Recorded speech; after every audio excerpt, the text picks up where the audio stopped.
les céréaliers du Québec et Boulangerie Ange, fiers partenaires de Zone Agricole. Bonjour, au programme cette semaine, on vous parle des chevaux, ces animaux majestueux qui ont été au cœur de l'occupation du territoire, identité du Québec et même leader d'une économie disparue. Bienvenue à Zone Agricole.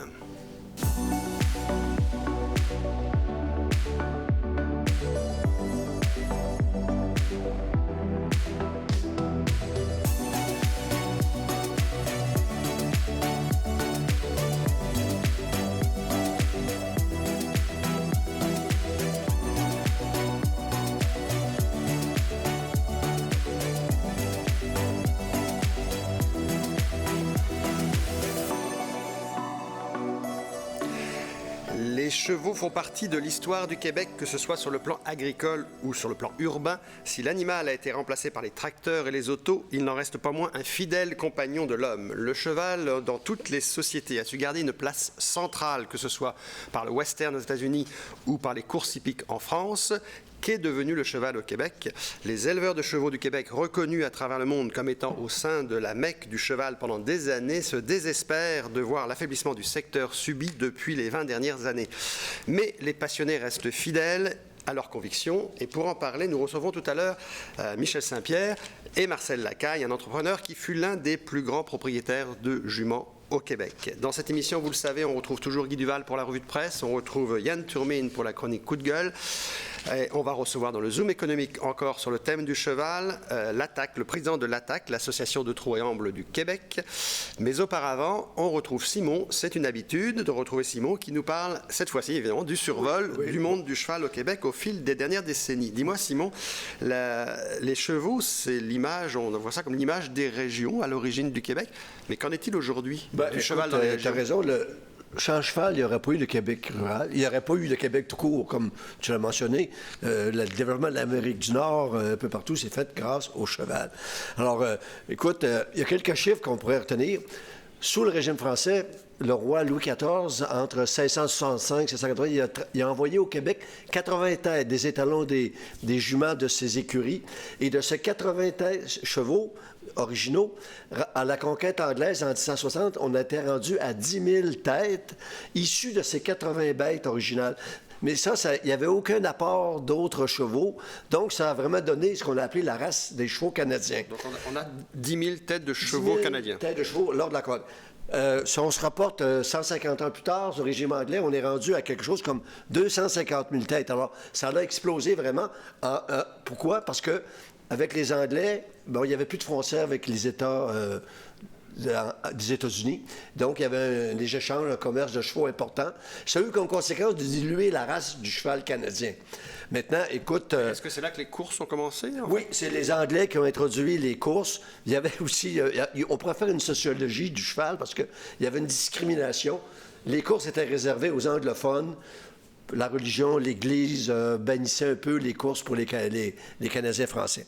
Maintenant, écoute, si on vient au 20e siècle, bien là, évidemment, on voit arriver le moteur à vapeur, le moteur essence, déclin important du cheval. Autour des années 30, 1930, on est rendu à peu près à 30 000 têtes. Arrive le 21e siècle et là, on assiste à un regain, une renaissance du cheval, mais pour des fins de loisirs. On peut parler actuellement d'à peu près 120 000 têtes de chevaux au Québec, c'est énorme. Mais qu'est-ce que ce serait s'il y avait une véritable politique du cheval au Québec? Je crois que tes invités vont pouvoir nous en parler un peu plus tard. Exactement, c'est le projet que nous avons pour l'émission d'aujourd'hui. Merci Simon de ce parcours. Yannick. Et on reçoit Guy Duval pour la revue de presse.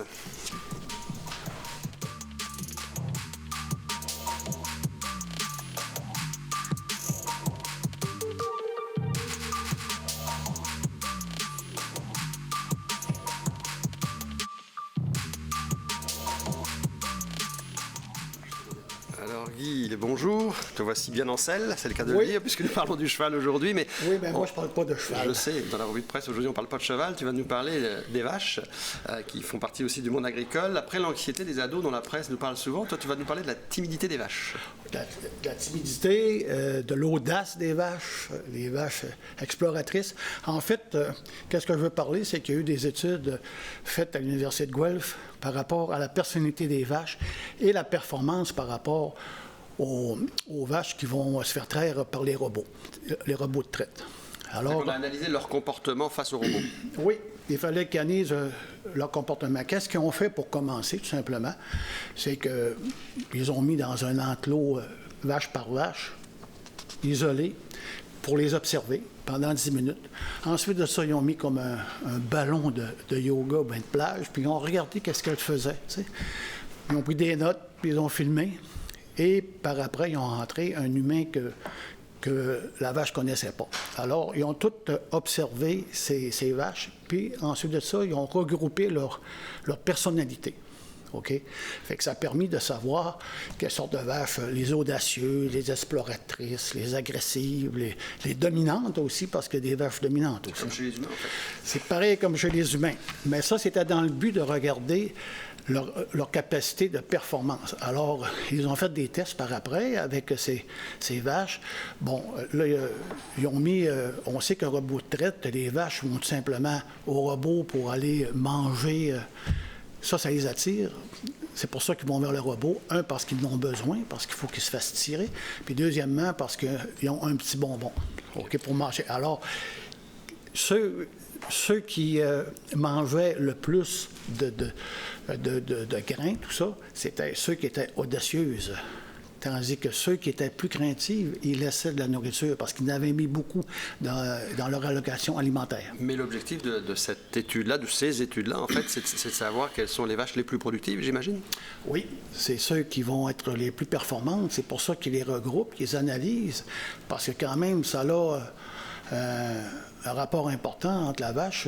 En discutant tout à l'heure avec Yann Surmine, il me parlait des vaches dominantes, des fois qui se mettaient devant la clôture, qui empêchaient les autres de pouvoir aller, justement, se faire traire. Alors, il faut qu'ils soient capables de regarder comment est-ce qu'une vache qui peut être la plus performante selon sa personnalité, soit qu'il change quelque chose au niveau du robot pour faciliter les choses, ou soit tout simplement qu'il trouve justement, la sorte de vache avec la personnalité la meilleure pour la performance, simplement.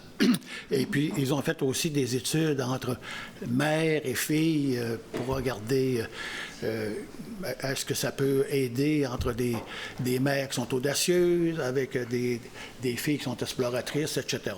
Alors, l'objectif, performance. Merci beaucoup, Guy Duval. Oui.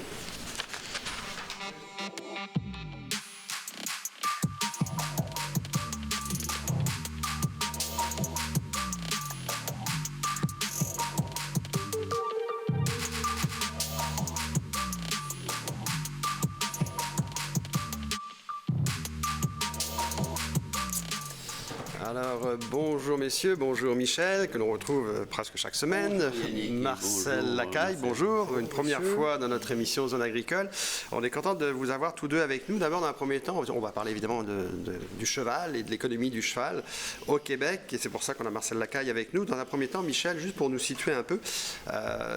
Simon nous l'a un peu dit en introduction, le Québec et les régions ont un lien très fort avec le cheval. Il faut rappeler aux gens aussi que le cheval, ça faisait vivre, des fermes, des éleveurs, etc. Mais au-delà de ça aussi, ça faisait vivre des métiers, des vétérinaires. C'est une existence régionale, le cheval, à l'origine. Oui, d'abord, il faut dire qu'on avait aussi une position très, très intéressante, je dirais, sur le marché nord-américain par rapport à nos éleveurs, par rapport également à nos entraîneurs, on ne dit pas de jockey, mais on dit ceux qui étaient... Marcel, Les conducteurs. Les conducteurs, voilà, les conducteurs qui... Alors, c'est une industrie importante. Donc, il y avait évidemment tous les gens qui s'occupaient des chevaux eux-mêmes, les palefreniers, l'industrie vétérinaire et tout.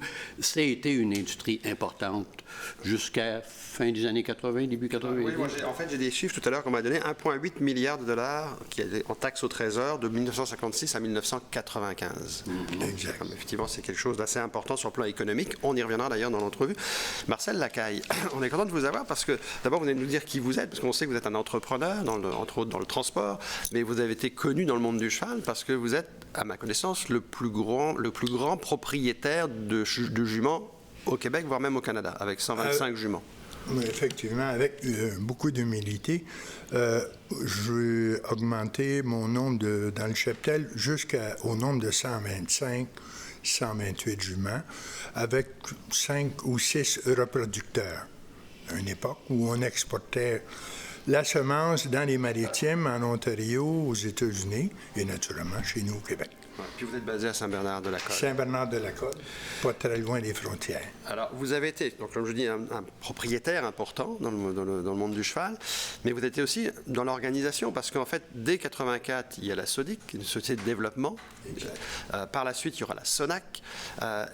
Avec Gilles Blondeau d'ailleurs, dont on avait déjà parlé entre nous, puis sur lequel on a fait déjà des articles qu'on peut retrouver sur la vie agricole, entre autres, parce qu'on a déjà parlé de ce monde du cheval. Expliquez-nous comment sont venus dans les années 80 cette volonté de la SODIC et de la SONAC, qui finalement va se calquer un peu sur le modèle du PMU français pour essayer de développer les courses au Québec. Oui, effectivement, le plan de M. Blondeau et de nous, on était convaincus qu'il fallait que ça passe par les propriétaires éleveurs, le développement de cette industrie-là.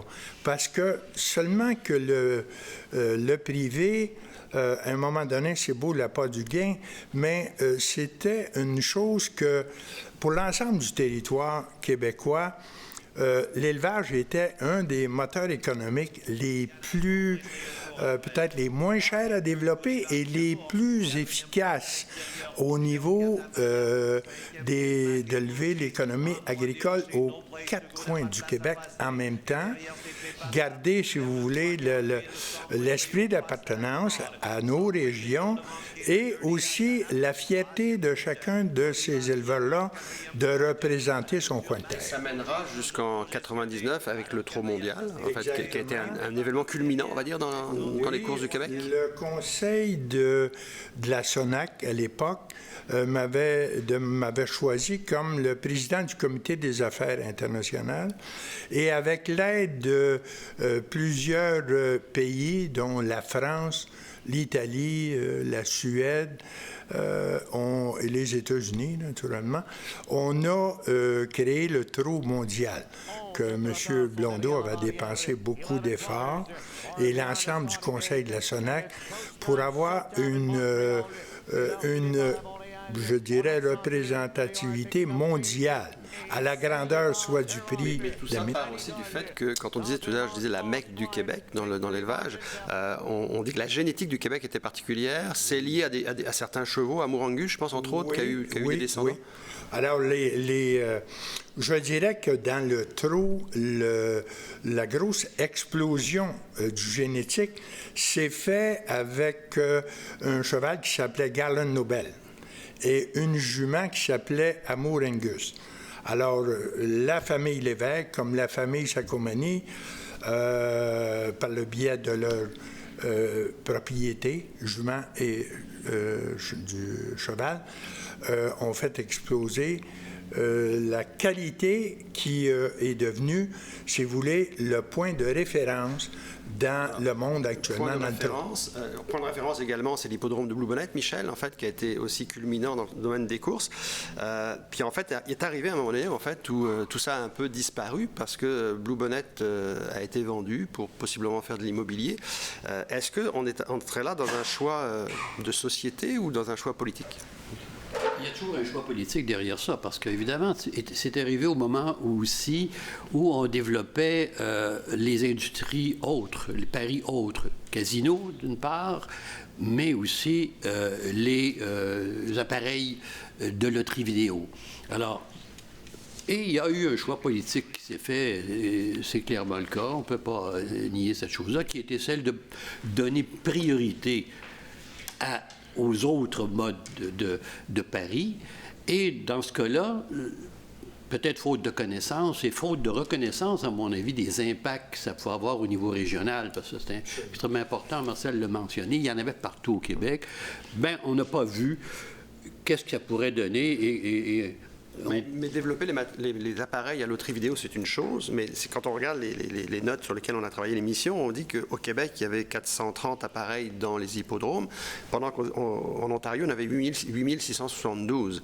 Donc en fait, ça veut dire que déjà là, au niveau des revenus, on parle d'une province qui va chercher dans les hippodromes à peu près 10 ou 12 millions, et l'autre qui va chercher quasiment 250 millions. Alors, qu'on fasse entrer les appareils vidéo dans l'équation, c'est une chose, mais en fait, on ne les a pas laissés au Québec dans les hippodromes, est-ce que je peux le comprendre? Mais vous dire qu'en Ontario, les appareils de loterie vidéo se situent dans les hippodromes, essentiellement. Donc, l'hippodrome devient un endroit où on a mis ensemble l'industrie de la course et celui des appareils vidéo en même temps. Donc, c'est un lieu de pari plutôt que d'être disséminé comme il est actuellement au Québec. Alors, actuellement, au Québec, il reste les Trois-Rivières, en fait, où il y a des courses professionnelles et quelques scènes de courses, en fait, ailleurs, en Gaspésie et autres. Est-ce qu'il y a un potentiel encore au Québec pour relancer les courses?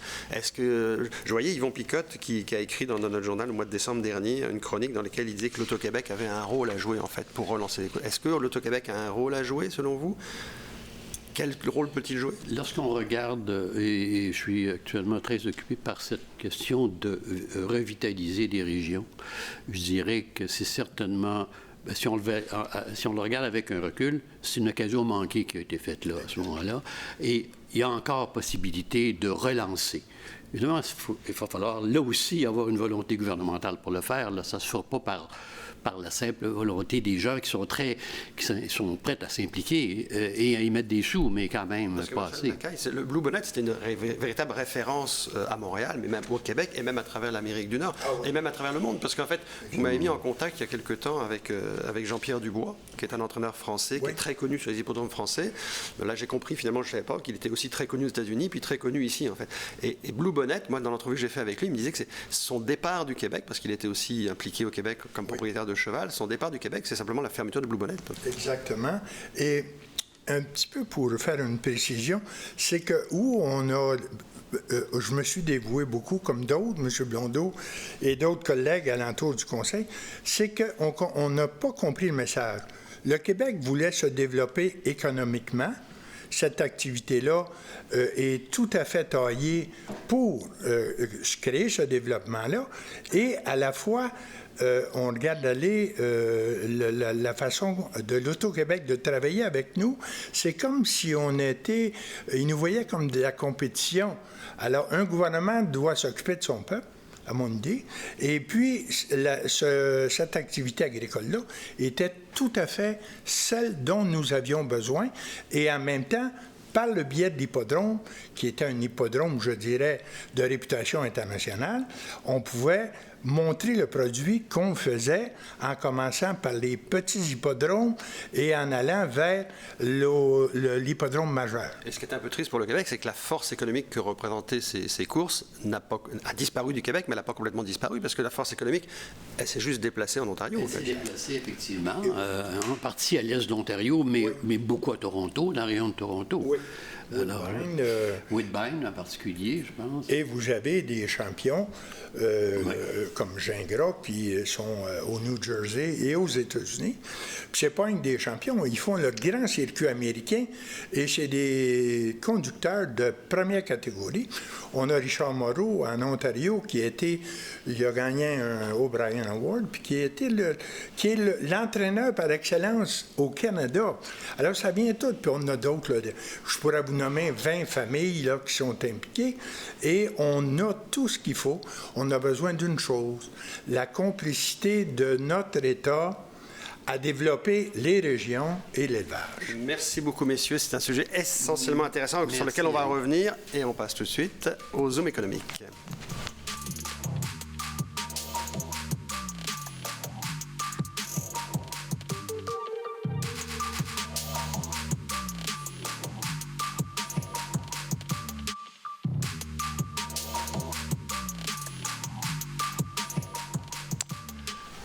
Alors bonjour, Guillaume Caillé-Richard, vous êtes président de l'ATAC, l'Association du trot et amble du Québec, mais vous êtes également impliqué dans d'autres structures au Canada, dans le monde du cheval, c'est ça?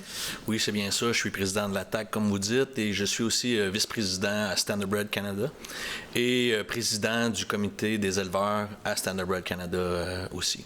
Alors, on va essayer d'expliquer, parce que les téléspectateurs qui suivent ma TV, ils connaissent en fait l'agriculture, parce qu'ils nous suivent, c'est sûr. Ils connaissent certainement, ils s'intéressent à la ruralité, aux régions, mais ne connaissent pas forcément les significations de chacune des associations.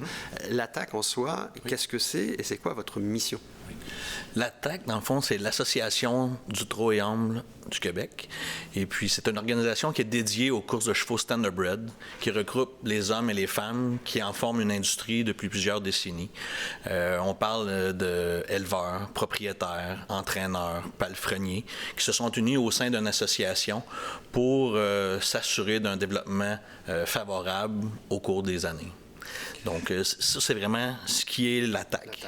Oui. Puis sa mission. Votre mission, oui, puis sa mission, en fait, j'imagine, c'est faire des courses, mais en fait, les courses, elles sont, on l'a vu dans l'émission avec M. Lacaille, avec Michel Saint-Pierre, un peu plus limitées qu'avant, parce que les courses professionnelles ne se tiennent qu'à Trois-Rivières, c'est ça? Oui, c'est ça. Dans le fond, la mission de base de l'ATAC, c'est vraiment de promouvoir et développer l'industrie, les courses du trot et amble au Québec, en supportant ses membres, dans le fond, auprès des autorités et des parties prenantes, pour s'assurer que tout se passe bien dans l'harmonie du sport. Mais ensuite de ça, côté question, où est-ce que se passent les courses? Oui, c'est ça. C'est vraiment à Trois-Rivières. Dans le fond, on a environ 40 programmes annuellement à Trois-Rivières, à l'hippodrome de Trois-Rivières, qui se passent de fin avril environ à fin novembre. Et puis, on a aussi le circuit régional des courses du Québec, qui arpente un peu... Jusqu'en Gaspésie? Oui, dans le fond, il y a des courses Saint-Joseph-de-Lepage dans le Bas-Saint-Laurent. Il y a aussi Nouvelle en Gaspésie. On a Saint-Aimé-des-Lacs dans la région de Charlevoix, Ayerscliff dans les cantons de l'Est, et puis on a aussi Ormstown en Montérégie, pour terminer à Trois-Rivières pour la finale. Un téléspectateur qui nous suit comme ça, qui dit, moi, tiens, les courses, ça m'intéresse, finalement, j'aimerais ça aller voir ça. Comment ça fonctionne? On arrive à Trois-Rivières, on parie sur place? Oui, dans le fond, il y a plusieurs façons, mais c'est sûr que la façon la plus agréable, selon moi, c'est vraiment de se déplacer sur place. C'est gratuit, c'est entièrement gratuit, l'accès au site. Et puis, on peut parier directement sur place. Et aussi, la tendance va de plus en plus qu'il y a des gens qui l'écoutent de la maison aussi sur différentes plateformes. Et puis, les gens peuvent parier aussi de la maison maintenant. Il y a déjà eu également des hippodromes, un hippodrome à Québec, tout près d'ici d'ailleurs, tout près des studios de MaTV. Mais peut-être pour comprendre le rôle des gouvernements dans tout ça, parce qu'en fait, il nous reste une seule piste professionnelle. Comment le gouvernement vous accompagne ou devrait vous accompagner? Bien, de ce côté-là, présentement, on n'a aucun accompagnement du gouvernement. On est la seule province au Canada présentement qui n'obtient aucun accompagnement. Donc, présentement, c'est vraiment avec le promoteur des courses au Québec et le Club Jockey que les revenus viennent, dans le fond, des paris qu'on a à l'intérieur des salons de paris, puisqu'il y a 10 salons de paris dans la province, sous l'organisation du Club Jockey. Et puis, les revenus proviennent simplement de cette source-là. Donc, aucune autre source de revenus, quand que toutes les autres provinces sont vraiment bien accompagnées par... Puis, si on comprend bien avec ce qu'on a compris dans l'émission, en fait, c'est à la fois un projet agricole et un projet économique. Donc, ça devrait rejoindre plusieurs ministères, en fait, au Québec. Oui, moi, je crois que ça rejoint à la base, vraiment, le ministère de l'Agriculture avec le développement des régions, les emplois, l'agrandissement, l'étalement urbain aussi pour les gens, tu sais, de garder nos gens en campagne, mais aussi les finances, le tourisme. Juste cette année, on a le championnat national des conducteurs qui vient à Trois-Rivières. Donc, c'est tous les meilleurs conducteurs du Canada qui vont être à Trois-Rivières le 5 juillet. Merci beaucoup, M. Caillé-Richard. Merci beaucoup.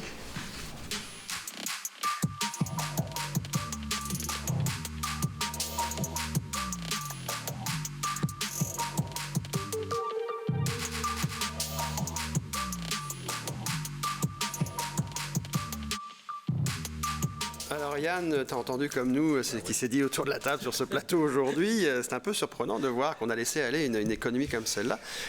Est-ce que c'est normal d'avoir laissé partir ça? Et est-ce qu'il y a quelque chose, est-ce que les organisations qui sont autour de la table devraient finalement cogner à la porte de l'agriculture, à la porte de Fitzgibbon, à la porte du gouvernement? C'est sûr, quand tu regardes un peu l'histoire du cheval, c'est un peu désolant.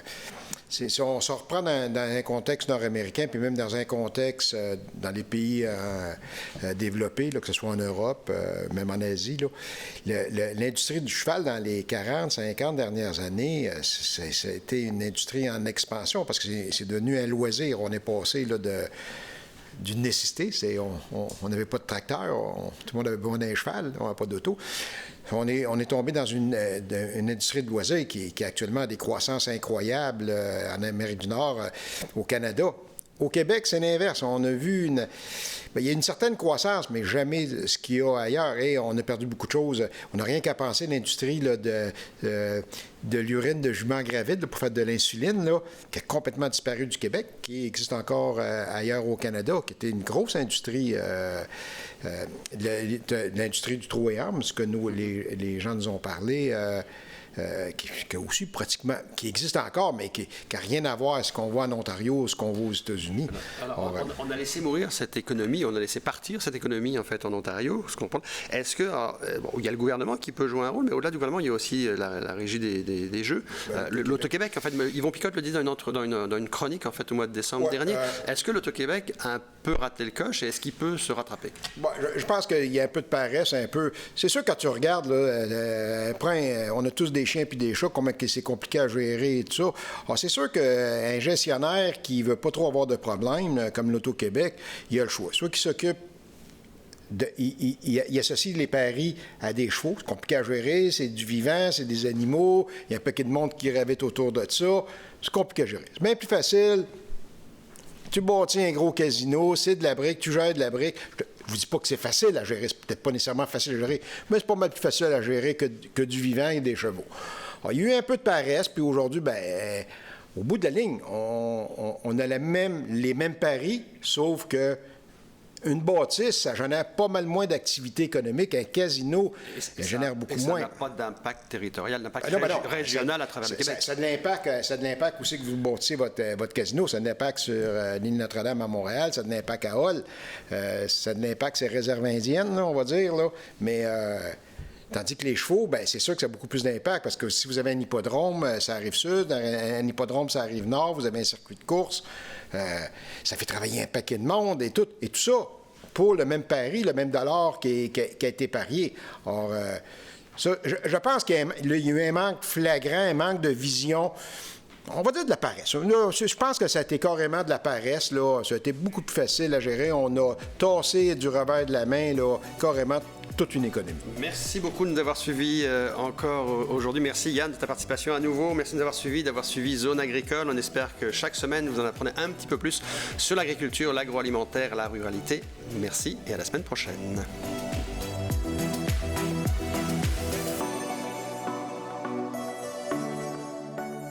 Les Céréaliers du Québec et Boulangerie Ange, fiers partenaires de Zone Agricole.